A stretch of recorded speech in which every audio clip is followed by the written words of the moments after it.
Martin here, and welcome to another episode in our series Behind the Photo Book. Within this episode, we talk to photographer Tammy Aftab with her new book, The Rice is on the Hob. It's a beautiful new book, just came out at the end of last year. We had a really interesting conversation with Tammy. It's really nice to see the sort of insight into this collaboration that she did with her dad. It's a really cool story about a father and a daughter, but also a subject and a photographer, and the way that can sort of all work and combine within a book and a project in a whole. That's also an ongoing project. Tammy's so nice. We had a really great chat. Got into some really good insights into how the book came together, how it was funded, how she worked with the designer, Tom Booth Woodger, who first actually put me on to Tammy's work. He did the design work on this alongside Tammy. And yeah, really, really beautiful book. Well designed, well executed. And so, yeah, I'm really interested for you guys to hear this conversation. As always, Photo Book Cafe behind the photo book is supported by Rapid Eye Darkrooms. Please check out Rapid Eye if you're looking to get your film processed, looking to do workshops, hand printing, digital C-type printing, rental scanners, buying film, all of that jazz. And Photo Book Cafe, if you haven't heard of us, we are based in Shoreditch in London. We're a photo book cafe, so we have a bar and drinks and food, as well as over 600 photo books in our collection that are donated by photographers. We also do workshops, exhibitions, book launches. Check out our website. We've got all the listings of stuff that we have coming up on there, as well as all our workshop listings that we have coming up as well. We also have an online bookstore and a physical shop based at Rapid Eye. So you can buy books directly from us. We have Tammy's book in the shop, so please check that out. But you can also buy the books directly from her. And yeah, I think that's it. This is now the 5th or 6th episode. Really enjoy doing this series. It's so nice to sit down with the photographers and publishers and everyone in between and really delve into sort of what puts a book together. So thank you very much for watching. This is my conversation with Tammy Aftab.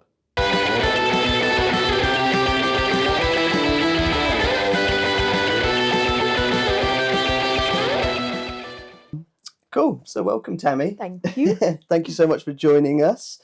We are here to talk about your new book, The Rice is on the Hob. Yes. When did this come out? This came out in November last year. Yeah, so Nice. it's only been out for a few months now. Exciting. Very exciting. First book? First book, yeah. Had our book launch at Have a Butcher's in Dalston in early November. I love that space. It is a really cool space, and they also printed all of the work for the exhibition in their printers at Hempstead May downstairs. So it was like an in-house situation, which was really nice. And is that show going to travel or anything? Or? Yes, probably. But it's not something I thought about right now. Right. At the moment, my work with Dad that travels is the Dogs in the Car, which is our original project that I can chat to you about later. So that's the work that's been kind of traveling. But so far, this has only been shown with the book launch. Okay, cool. So let's just dive into, just give us a little bit of background about what this book is all about. Yes, so my dad he has a thing called hydrocephalus. It's a buildup of fluid in the brain, and it can cause migraines and disorientation. And he discovered this at 20 years old when he came to London. He grew up in Pakistan, in Lahore. And in Lahore, he had headaches, but his parents would just be like, oh, just like have a turmeric tea and like shut up. And it wasn't like he'd go to a doctor's about it. So he never thought it was that big of a problem. He came to London and he was working as a taxi driver. And sometimes he'd sneeze or like turn his head quickly and just black out, and he couldn't see or hear anything. And then he was like, okay, I need to get this checked out. And that's when he was diagnosed with hydrocephalus. And he had quite a lot of operations which drained the fluid until this new operation came out, which would put a shunt in his brain that allowed the fluid to kind of drain organically. And would stop him coming into hospital all the time. But during that operation, they accidentally damaged his short-term memory. So it was like a complete freak accident. And this happened a couple of years before I was born. Wow. So my whole life, my dad's had short-term memory loss. So when was it sort of explained to you as a child that this was sort of the condition? That's a really good question. I think I think I always understood it. Like I knew like there's things that have always been part of our life, like post-it notes that are all over Right, the okay. house, which is The Rices on the Hob Mhm. comes from a post-it note. And that's something that I was always aware of, and I was always aware we'd call him Tony 2 times, I'd have to tell him everything Right. twice. But it was only really when we started making The Dogs in the Car, which was my final major project around his memory loss, that I actually really asked him questions about what it was like and how it happened and how it changed his life, Okay. which was only 5 years ago. So I think in the last 5 years, we've had way deeper conversations about it than I did as a child. Right. And so the final major project book. Sorry, just a moment. It wasn't a book, but it was just a project. Okay. And it was called The Dogs in the Car. Dogs in the Car. And it was specifically focused just on my dad's this kind of performative play of memory and Right. this idea of comic relief, like using humor as a way of coping with. And that's with kind of what illness. we have with. Yeah, It's kind of a similar thing like The Rices on the Hob. definitely. Like A this is just an reminder, extension. I think like The Dogs in the Car is like an umbrella to all of the projects we'll probably continue to make together. Okay, so this is definitely going to be like an Ongoing, yeah. So it's been, right. this is 5, actually this year will be the 6th year of working together. So, Okay. but this book came out on the 5th year of working together. Right. And so tell us a little bit about how the formation of this book came together. You haven't done a book before. Mm-hmm. What was the sort of process like for you with that? Are you when you're making pictures and then are you hand printing? Are you getting stuff scanned? Yeah, I'm hand printing. Okay. So I shot all of this on film. I shoot most of my work on film, and I also hand printed all the images myself. So what happened was I knew I wanted to make a publication with Dad at some point in time, but I thought it would kind of feel like a full stop on making work together to an Right. extent if it was something that was just about him in general. And I think that's something that will come like decades into the future. But I thought that it would be a nice time to focus specifically on my dad's relationship with cooking and memory. Okay. So this book is about his memory loss and this idea of comic relief, but it's also focused more so on his relationship with food and his memory of home, a time and a place before he'd lost his memory. So I knew I wanted to make this project, and I reached out to WeTransfer, who kindly funded the whole book making and the photo taking, which is incredible. We Present, right? Yeah, which We is sort Present, of exactly. The creative Yeah, side of exactly. WeTransfer. So they kindly funded the whole thing. It's self-published, but they supported the whole project. And you had done stuff with them before? What was the Yeah, connection? I did a from that? project with them in 2020 called The Children of the Wildflower. It was just like an online.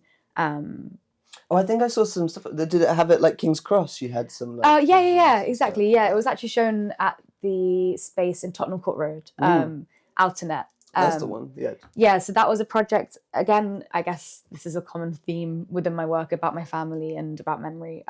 This was about my grandma, who she grew up in Ireland in like a tiny little town called Ballinamore in Leitrim. And at 19, she became pregnant and had to leave because she was unwed and a child. Mm-hmm. And she came to Liverpool, and the child was taken away from her, and she started her new life in Liverpool and never really went back to or spoke about Ireland again, Right. like about what happened to her. So me and the women of our family returned to Ballinamore, this tiny town, to bring like the strong womanhood that she raised and like the joy that came from the awful thing that happened to her, back to a place where she wasn't really allowed to like embrace being a woman. So we did this little project. So that's how I was connected with We Present. Right. Okay. Oh, cool. And so, had you before even make sure this doesn't go off?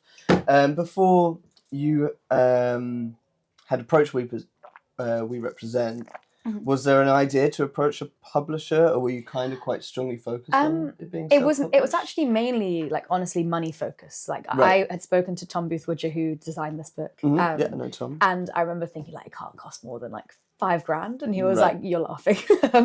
So I learn't that actually I needed to get some support in order to physically make this book in the way I wanted to. I knew I wanted there to be recipes and like hardback, and I wanted to find a way to kind of support it so that it could be the best that it could be. So all of these papers are on this tear out.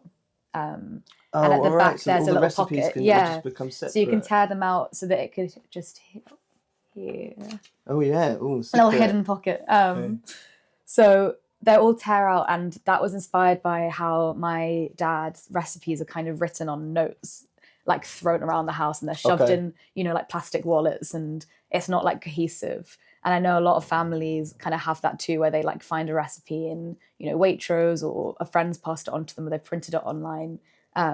So that it's allowed to be something which isn't in a perfect book if you wanted it to be. It could be something you can write on or give to a friend. And also, because it's a photo book, I think and it's expensive obviously to like buy a photo book, and some people might not want oil and like stuff all over it. So I encourage people to like take it into the kitchen and cook with it. But if it means that you wouldn't cook, then you can tear it out. Yeah, exactly. Oh, that's such a nice way of doing it.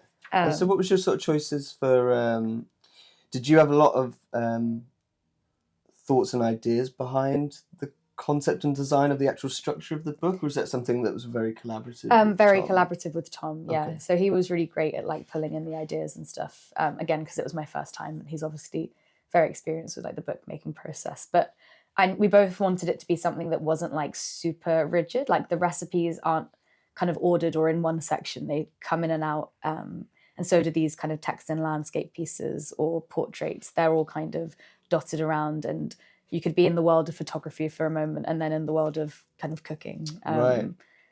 So I love this too. So Tony's top 10 spices. Yes. So it's just putting the hand in everything. Yeah. Yeah, I think because the work is, I guess, a documentary piece to an extent. Like it's documenting my dad and his existence and his illness. But I really never wanted it to be something which was like kind of tied this idea of documenting illness in photography that we've seen a lot of times.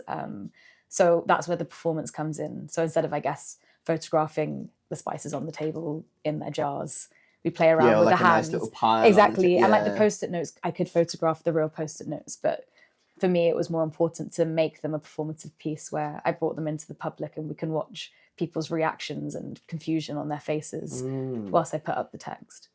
So where's all the work shot? It's all shot in Lahore in Pakistan. Okay. Yeah. So my dad grew up there until he was 19. And this was my first time going to Lahore since I was 3 years old.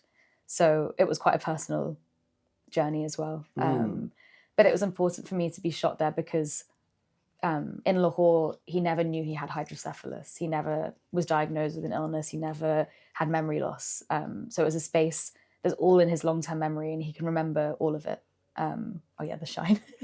Yeah, sorry. It does. It makes the book look real. Yeah, it is shiny. Yeah, it's always the biggest issue to photograph. Yeah, lots of black actually in these. No, they're really beautiful portraits. So what's the so we're leading through, going to like places like where he grew up? Yeah, so this is my dad's childhood home. Okay. So they've just recently moved house, but it's getting demolished this year, sadly. But this house has been there for like 150 years. And my granddad moved there at 27 years old because he migrated from India during partition. Okay. And that's the house he moved into. And it's never been done up. It's never been painted. It's like kind of walking back in time. Wow. There used to be about 30 of them living in the house. And now it's kind of derelict. So it was really interesting to return to. And I found, my dad's old wardrobe with cut out cricket players and like motorbikes, which he'd pasted on at like 8 years old, and they were still there, which is just amazing. That's and now, amazing. He has his own motorbike and like living in London, like so far away from these dreams he had as a kid. And also it was amazing to take photos and be in the kitchen where he learnt, to fall in love with food.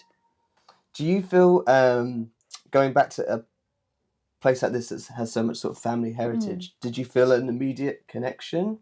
What was the sort of... It was actually not immediate. I turned up and I grew up in London. I'm mixed race. My mum's white. I don't speak Urdu, which I think was a really big challenge. And that was something that put me off going back to Pakistan for a long time because I kind of worried that I wouldn't be able to communicate or understand a lot of what was going on. And I turned up and I at first felt strange that it was a place that I'm so connected to, but feel so disconnected to. But over the 2 weeks, by the end of it, it felt so much like home. And it's something that it's like a trip that means that I now will go back probably every time that my dad does. Whereas before I was kind of apprehensive of it. Okay. And it was like, it was the food, to be honest, that connected me with the space. Like I can't speak the language. The culture is, I don't know if you've been to like South Asia, but it's so wildly different. Yeah. But the food reminded me of home because that's what I grew up eating. Yeah. And so that was something that kind of rooted me in the space, I think, and fabrics and clothes and things that I understood. And over time, I realized that like people are so like happy that a girl who was raised in England, who was kind of apprehensive of going to Pakistan, is now like so happy to be there and wanting to return. Because I think Pakistan is still, I guess, in the Western media perceived as a non-touristy place. Like I didn't see another tourist the whole time I was there. I assume, I guess. Yeah. But it wasn't like I saw anyone who didn't look Pakistani or look like they were from there. So it's something that I think I'm now advocating for, like to tell people that they should go. Because it was just amazing. And so what was it like? So we obviously had like a few different sort of portraits and stuff of people. What's their sort of connection to the story? So these portraits were all taken on, they're kind of dotted in between. So I guess he's a bad example because he's the only one we couldn't translate. Because he spoke a language from like the mountains of Pakistan, so we couldn't understand him. But basically, Pashto, what we did was we put up a black backdrop on my dad's old house, which is in kind of the busiest, markety, buzzy place of Lahore. It's called Old Town, Lahore. And I was expecting to photograph strangers and ask them what their favourite dish is and who cooked it for them, because I was right in believing that everyone would say a dish made by their mum or their dad. And something which is quite simple, but just makes them feel at home. But as we were taking the pictures, it was just actually on the other side of this that we were taking them. Everyone that walked past recognised my dad. So ended up, no one was a stranger because everyone would walk past and be like, oh my gosh, it's Tony. And they were so excited to see him that they'd bring over their cousins and the man who makes their watches and the guy from the kitchen shop, and brought all these people to me to take pictures of them. So only a handful of people, like the boy who spoke Pashto, and a couple of others were just complete strangers. This was a man who my dad knew as a kid. Some of the men were people he played cricket with when he was a child and hadn't seen them in 40, 50 years. Wow. And this man I thought was interesting because even though his mum had passed away like decades ago, his favourite dish was still a mutton korma by his mum. And there was one man who whose mum had passed away, and now his wife, I can't remember what the actual dish was, but his wife now makes that dish for him. So it's all kind of rooted, a lot of them are mum's biryani, rooted in this idea of like food and home, and how none of them chose like a restaurant or like a dish that, you know, I might say like House of Momo and Dalston, but like everyone's choosing, it's a good spot, but everyone's choosing like palau rice by my mum, or, you know. Did you find, like, what was the percentage ratio between like mother and father? Like 90% mum. Really? And actually this is quite normal.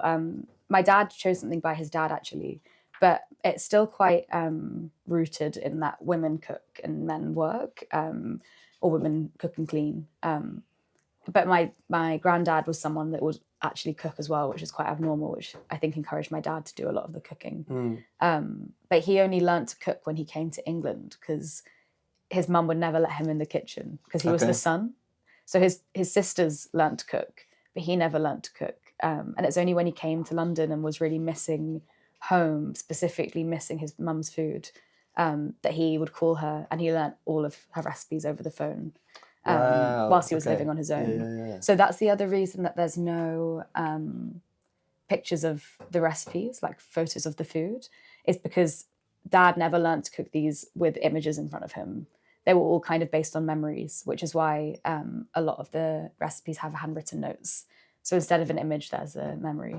And so the reason for not going down the whole route of photographing the food was you kind of didn't want this to be a cookbook. And it's also not a traditional cookbook. Yeah, exactly. Like it's more like a journal, I suppose, in some ways. And a lot of this food, like, it doesn't really matter how it looks. And I had to do tests because I was like, this could end horribly badly. So I said, like, everyone making awful food. So I sent recipes to a lot of friends and got them to send me pictures and like comments. And it's when we learned that, like, actually it didn't really matter because it's a curry and like it doesn't need to look beautiful. It just needs to make you feel warm and taste good. So we learn through trial and error, and ways of describing things. Obviously Dad had never written recipes like this before, but yeah, writing out what's finely chopping and what's thinly slicing and figuring out what works best. No,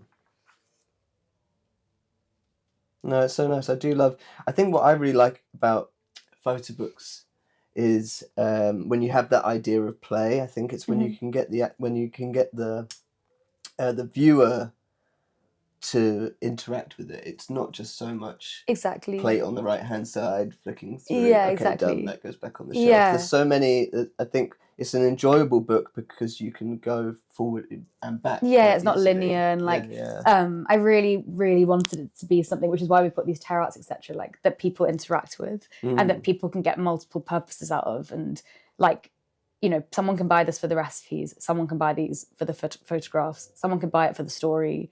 You know, it's like different aspects of it that people can tune into for what kind of interests them most.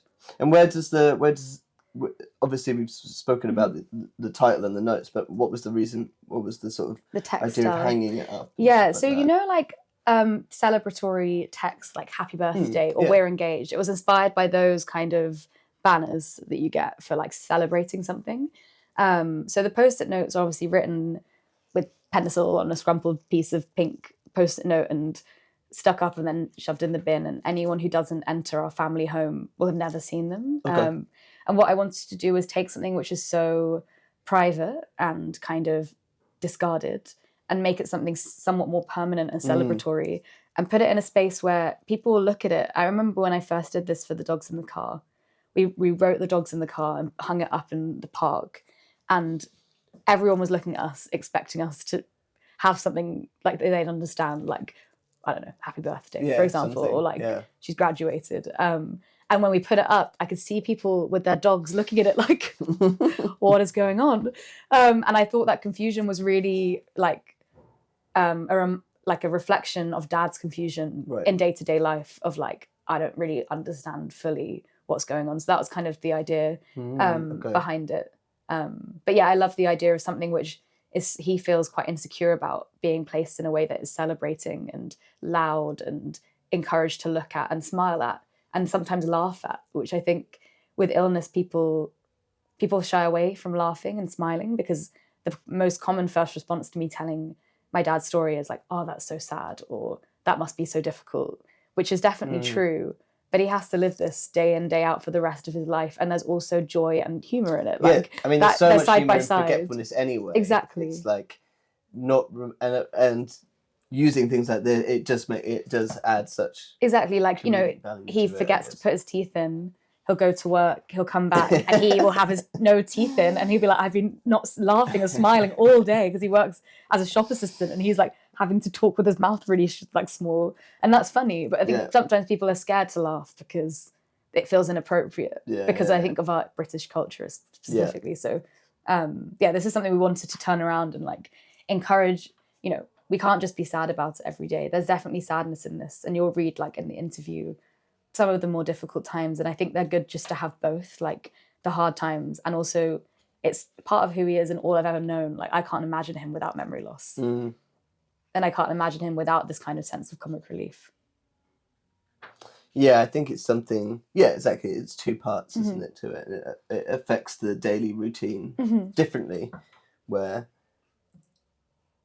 it's short term though, isn't it? Short term. I guess what's quite, I don't know, relieving about that is he's not forgetting people. Definitely. I mean, if he met you, like in terms of like, he'll forget you the next day, but if he meets you multiple times, then he won't. And maybe you'll just need like a little nudge, like a little reminder, and it's something that we can all understand, like forgetting someone's name, or we literally just what you were talking about, forgetting someone's name, or like, I don't know, going to the shop and being like, oh, what did I come here for? Or walking upstairs and being like, what have I come upstairs for? And we all have that feeling. It's just he has that on repeat, and he's not got the ability to trust, you know, himself, I guess, whether he's left the, you know, hob on. Like, we might think, oh no, we definitely turned that off, but he can't have that kind of security, I guess.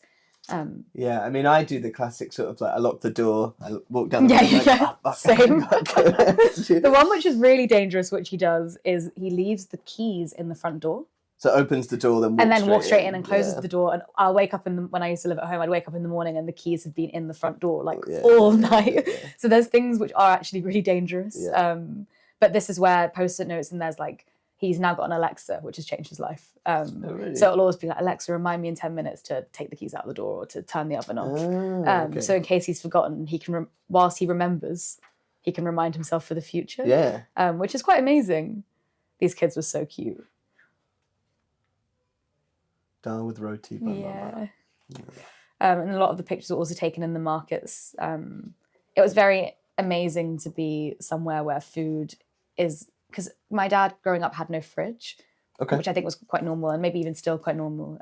So you buy food, you make the food, you eat the food all in a day, and things are fresh, and you don't kind of put things in freezers or fridges, and you wake up in the morning. Market, but first thing in the morning is what are we having for dinner, which Yeah. we don't think about, I think, in the same way here.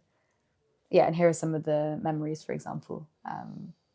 This story was about how gulab jamuns are these kind of milk dough balls in like a really rich sweet syrup. And he once told me the story about how he was playing cricket in the street, and they had this market that was in the same street, and he hit the cricket ball and it plopped straight into the oil with all the other dough balls in his cricket ball. Oh my god! Which I think is I think that's the story he was talking Right. about here. So then you got to sift through and see. Yeah. And they had to like run away, and they'd always yell at him. So these are kind of stories which aren't like describing exactly what the gulab jamun is, but more like what that gulab jamun means for him, and like what it reminds him of.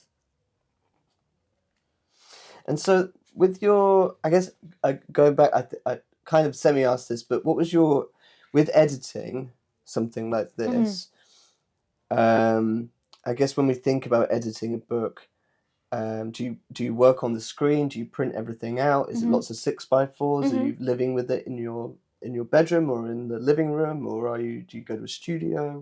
So Tom and I luckily share a studio. Oh yes, I did know that. So and Tom works 4 days a week at Blue Coat, and on Fridays for I don't even know how long, 8 weeks maybe. It was actually done quite quickly, but we'd spend like 9 till like 6, like talking about it all day every single Friday, and then sometimes we'd go to the pub and continue talking about it, or I'll text him when I get home because he's also a friend, which was quite nice. Yeah.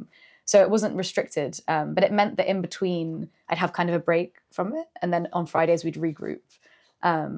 And for example, like a lot of it was communicated by him, like his idea of using these 8mm stills.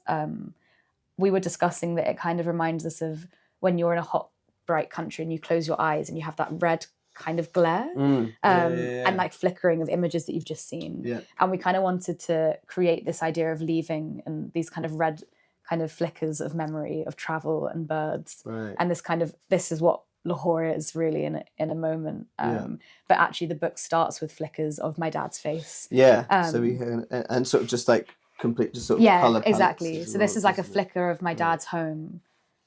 This is like an edge of my dad's home. So we're kind of flickering first in, creating context of what's going on and who he is, and it ends with this kind of idea of leaving. So you would sort of discuss with Tom, and then he would just start sort of laying stuff out. Yeah, and we then did you have would those little 6x4 prints. So we have a mezzanine in the studio, so we could lie them all on the floor and we're AI to like look down, which we did a couple of times. And then we actually mostly would put it into like a little book. Make a dummy. Dummy, and then stick them in and then think about whether we wanted to move things around. And like, there's not huge amounts of portraits of dad. Like, it's not fully portraits of dad. So I wanted them to kind of be dotted. And Tom was describing, which was really interesting for me to learn, that books are kind of rigid in that there are signatures. And so there are rules. And so there can't actually be, we can't always play around that much because the recipe is on one certain type of paper. So it can only fit in certain places. Exactly. So we had to kind of follow the rules of the signatures and then work around that, which I found quite nice, because otherwise there's just multiple options. But that way the signatures of the recipes were in, and then we worked around it from there. Yeah, no, there is constraint, isn't it? Especially when you're switching between different paper types Exactly. and stuff like that. And also from a cost perspective as well, because you need to actually figure out what. So can I ask what was the sort of budget for this? Like, this cost 16,000 for What was the 750. Okay. That might be in euros, 16,000 euros, I think. Okay. But yeah, kindly, completely sponsored by WeTransfer, which was like life-changing. So yeah, then that was all printed at Mass in Istanbul. Did you go on press? Yes, I did go on press. What was that Which was really fun. It was so fun, especially when the proofs come out and I have to sign. Sit and sign I'm it. like, I don't know if I trust myself. I feel So- like Tom should be so the one to sign official. this. Yeah. Very official. But it was great because like we decided on the paper out there, and Ufuk, who's the printer or runs the press, he'd like, you know, show me what perforates better and like discussing with me like what's more of like a kind of novel book paper and what's more like a cookbook paper. And it was great to be on like press to make those decisions. So this is all like offset. Yeah. Litho, yeah. Yeah. And so, this is the yeah, those are the from little the cricket memories. pictures Yeah. that stuck on the And wall. this piece of text is by Jyoti Patel, who is an author, like a novel writer. And WeTransfer actually kindly put me in touch with her, and she's amazing. And she wrote this short story. I don't know if you've had the chance to I read haven't it read yet. it yet. No. She wrote this short story from a 2-hour Zoom call with my dad and I. And I thought this is kind of a lot to ask to make a short story when you don't know us fully. But she did the most amazing job, and she would ask for random pictures of the house and, you know, random memories. And she made this piece which kind of flickers between the past, the future, and the present. And with this idea of memory and who he is now and who he was then, a time before I existed and a time where I'm with him taking pictures. And it's really beautiful. I knew I wanted a foreword like this instead of kind of like an introduction to what was going to happen, because actually you learn everything about my dad right at the end in the interview in a very like obvious way. Yeah. But it allows you to kind of read it as you want to and maybe be a little bit confused. And it's kind of encouraged to be a little bit confused about what's going on until you reach the end. Yeah, I really like that. I think it's always, for me, I think with it, I kind of don't like to have text before I get into it. And even if it is there, I just skip it. Yeah, me too. And I read it at the end. I'm very much like, oh, I need to see the images. Exactly. And this would be the one to skip, I think, but the text at the beginning, as in skip till the end, but the text at the beginning is it's kind of just like a taster of getting you in the mood of understanding this is something about memory, this is something about food. Yeah.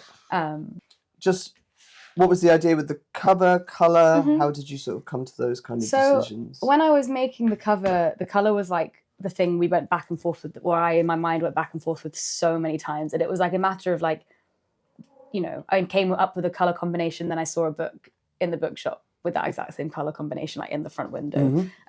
So I was like trying to make something which would stand out on a shelf. Yeah.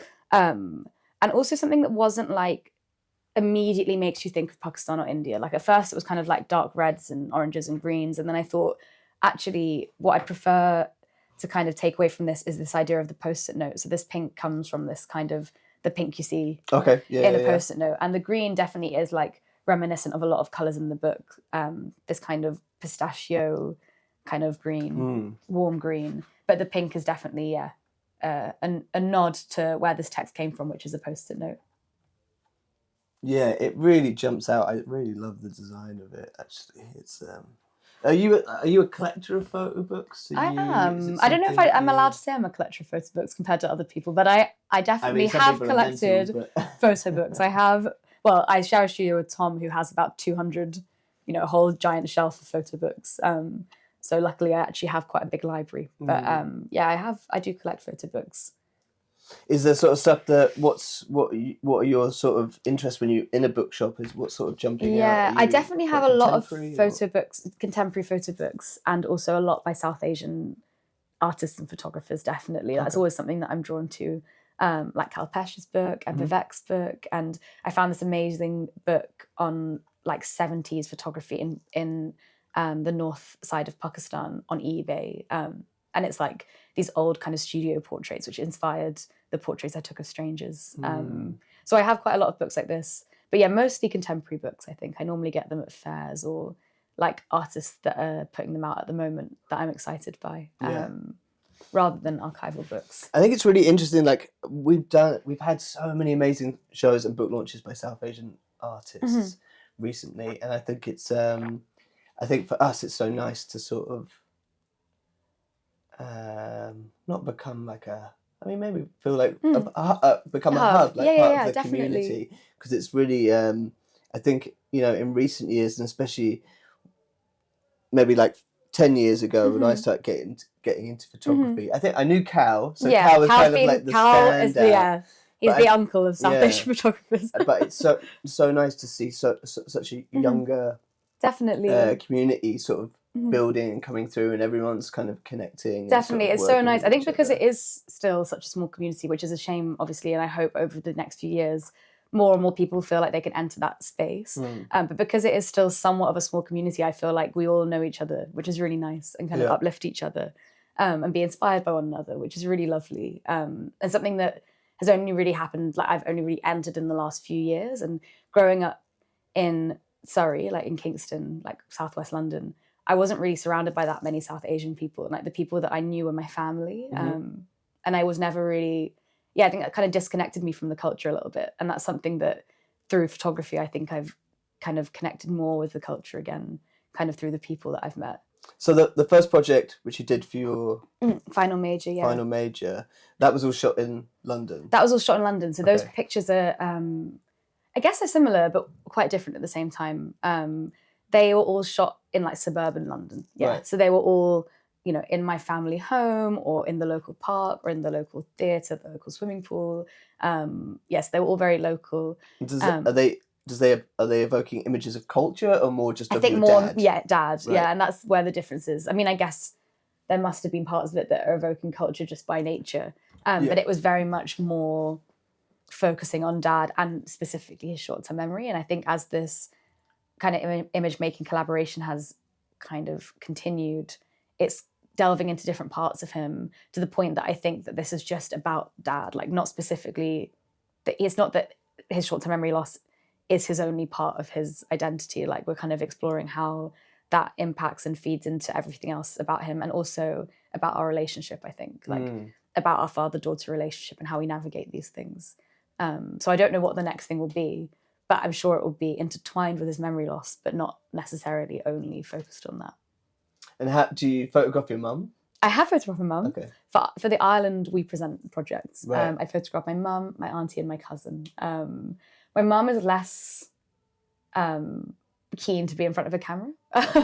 Whereas my dad, I think you can see from these pictures, like he's so comfortable. He's so comfortable and content in front of the camera. Did that take time? No. It was like I was just really lucky. We jumped straight into it, and he had such a presence, like no ego, like no worrying. He never asked to look back on the pictures. He never worried about how he looked. It was more, I think that, to be honest, it started in a way that he wanted to help me with my career and with my degree originally, like help me with my homework, I guess is probably how he saw it. And over time, I think he's learned that this is something he's actually really good at, and he's since modelled without me. So he's modelled. Oh, really? Vivek has photographed him. He's been in an Expedia advert, a Johnny Walker campaign. That's all me not photographing him. But off the back of people seeing him, and also off the back of him realising he really loves it. Like he's just so good. Yeah, he's got a good profile. Yeah, a good profile. So this is something that he's discovered about himself and also gained loads of confidence through it. He's also gained a lot of confidence in talking about his illness, because it is somewhat of a hidden disability. Like there's scars on his head, but if he's wearing a hat, you wouldn't know, or even then you wouldn't know what the scars were from. And he used to struggle with kind of being honest about it. So someone might say to him, "Oh, why did you forget this?" or be a bit annoyed at him, and he'd never really say why. But it's something that now he feels more confident to be like, "You need to be more patient with me," or "I'm going to take longer," or "I might forget things because I have this illness." And before, I think he was just a bit embarrassed or didn't want to bother people as much. Is it really rare? Is he like one in a... Well, I guess it's rare in like in the sense that it was just a mistake. Yeah. And I'm sure there's someone else out there, but I guess... But not through the same process. Yeah, maybe he's a one-off. I don't know. He might be a one-off. But he's definitely a one-off. He's definitely a one-off. Yeah, I think it's quite unique. But for him to have people through this book and through this project at the book launch, you know, coming up to him and being like, "This is so amazing." He never got to hear that like before. Like all he'd hear was people saying like, "Why have you forgotten this?" or, you know, "I don't understand." So to have that like spoken to him and to see people through this book, buying the book, talking about the book, like doing what we're doing right now, I think it just really brings him a lot of happiness, which is good. Yeah, that's so nice. So kind of final question. Mhm. What have you learned from doing this first book? Mhm. And what advice would you give to other people starting their first book?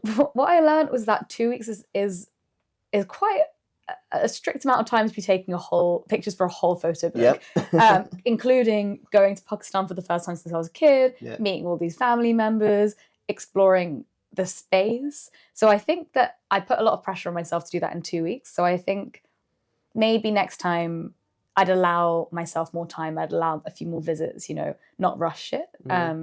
But I think that was specifically because of the time constraints of flying all the way to Yeah. Pakistan with my Yeah, dad yeah. and him taking time off work. So next time, I think if I did a shoot in Pakistan, I'd go for a month or Yeah. something. That's just because I think there's plenty more ideas I had in my head that I wasn't able to execute, but I'll save for another time. Advice? I think when I was making The Dogs in the Car in university, I was like, I want to make this into a book. And I spoke to a mentor who said to me that you should wait. And I didn't really understand at the time because I thought, like, I love this project. I want it to be a publication. Like, that's how the best projects are, like, as publications. And I'm so glad I didn't, because I don't think I would look back on that book and be happy. And I'm so glad I waited 5 years to get to a point where I really knew what I wanted to make. And it wasn't just making a book for the sake of it. Like, I made this book with intention, and the intention was for it to be something that is used and shared and kind of has this multidisciplinary aspect. So I think maybe my advice would be to it doesn't have to always be a book, I guess. No, Yeah. it doesn't. And some work doesn't fit as Exactly. a book, and it shouldn't be jammed Exactly. into And that hole, doesn't make basically. it less worthy. Yeah. But sometimes, maybe it's better as an exhibition, maybe it's better as a workshop, maybe it's better as an online project or prints. But I think this project worked as a book, and I knew it at the time. And I'm glad that this was my first one and that I didn't make one when I was in third year of university and rushed it. Yeah. Do you think that, because obviously this is like a big, beautiful kind of hardback in a sense, going forward, going into the continuous of the series, do you think that will sort of change? Do you think you'll make like smaller sort of zine type That's something things, I'd or really love artist to do, but books, it's or- like, I know it'll take a lot of time to think of enough of. I'd love to make a small zine, I guess, of like just the text and landscapes and like Okay. loads of them. Yeah, Like I'd love to yeah. because I think there's a lot of texts that were kind of mundane, like TTI, which is like teeth something and injections, like insulin. Okay. Teeth tablets insulin, that's Alright. it. Teeth tablets insulin, which is like written everywhere. But I wouldn't put that in this. But I think if it was in between loads and loads and loads and loads of post-it notes, Yeah. then together, I guess, the more mundane ones will work alongside the writers on the hub. Yeah, like a whole block of post-it Yeah, notes. exactly. Yeah. So I think, and that wouldn't be a hardback, for Yeah. example. But I think that's something I'd love to work towards, and start like writing down like every post-it note, even if I think they're not that interesting. Because I think as a collective, they could be. And that might, take form in like little post-it note prints or in something else instead of a book. But I think maybe not. Maybe the next one wouldn't be a hardback necessarily. Okay. Otherwise, I think I'd have to wait a long time till I'm ready for that again. Yeah. Unless you can get a We Unless I can, Represent to we present get the again. next one. Amazing. Thank you, Tammy. Thank you so much. Lovely Thank to chat. you. Lovely to And chat. the book is available at the Photo Book Cafe bookshop. So grab a copy, and also available from you. Also available from me on Yeah. my website as well. Cool. So always support the artists, but support bookshops as well. Thanks a lot. Thank you.